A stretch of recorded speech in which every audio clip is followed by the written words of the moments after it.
নমস্কাৰ আজি এইটো ভিডিঅ'ত আমি আলোচনা কৰিম DWৰ LPUPৰ 5550টা পদৰ প্ৰথম অস্থায়ী মেধা তালিকা প্ৰকাশ পোৱাৰ পিছত অভাৰলেপিং সম্পৰ্কত বাতৰি কাকতত প্ৰকাশ পোৱা এটি খবৰ আৰু কি কাৰণত অভাৰলেপিং হৈছে এই সকলোখিনি বিস্তাৰিতভাৱে বাতৰিটোত প্ৰকাশ পাইছে। আপোনালোকে ভিডিঅ'টো শেষলৈকে চাব। আৰু 15 ছেপ্টেম্বৰ তাৰিখত বাতৰিটো প্ৰকাশ পাইছিলে, আপোনালোকে নিশ্চয় দেখিছে। আইনী মেৰপেচত পৰা মুক্ত হোৱাৰ পাছত প্ৰাথমিক পৰ্যায়ৰ 5550টা শিক্ষক পদৰ নিযুক্তিৰ বাবে প্ৰথম অস্থায়ী মেধা তালিকা প্ৰকাশ পোৱাৰ পাছত একাংশ প্ৰাৰ্থীৰ মাজত তীব্ৰ প্ৰতিক্ৰিয়াৰ সৃষ্টি হৈছে।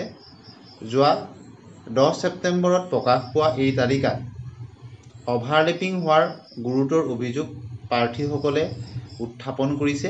বিশেষকৈ 2024 চনত BTRত নিযুক্তি লাভ কৰা 200ৰ পৰা 300 শিক্ষকৰ নাম পুনৰ মেধাৰ তালিকাত সন্নিৱিষ্ট হোৱা বুলি টেট উত্তীৰ্ণ প্ৰাৰ্থীসকলে অভিযোগ কৰিছে।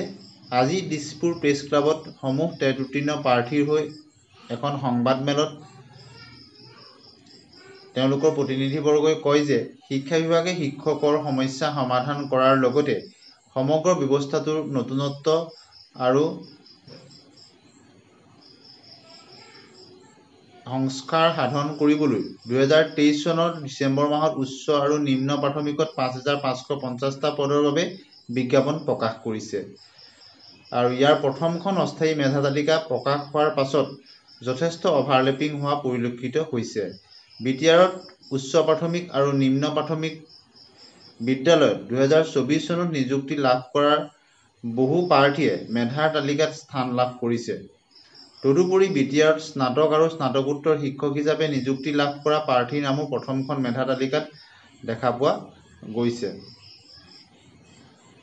গতিকে 2024 চনত সৰ্বশিক্ষাৰ অধীনত নিযুক্তি লাভ কৰা ঠিকাভিত্তিক শিক্ষকসকলৰ নিয়মীয়া কৰা হ'ল আৰু এই নিয়মীয়াকৰণৰ অন্তৰ্ভুক্ত হোৱা শ শ প্ৰাৰ্থীৰ নামো 5550টা পদৰ বাবে প্ৰকাশ কৰা তালিকাত অন্তৰ্ভুক্ত হৈছে। ইয়াৰ সমান্তৰালভাৱে 11 ছেপ্টেম্বৰত উচ্চ ন্যায়ালয়ত আবেদন দাখিল কৰি CTET প্ৰাৰ্থীসকলৰ চূড়ান্ত মেধাৰ তালিকা প্ৰকাশ কৰা হৈছে আৰু CTETৰ এই মেধাৰ তালিকাত নাম সোমোৱা বহু প্ৰাৰ্থীৰ নামো প্ৰথম মেধা তালিকাত অন্তৰ্ভুক্ত হ'ল।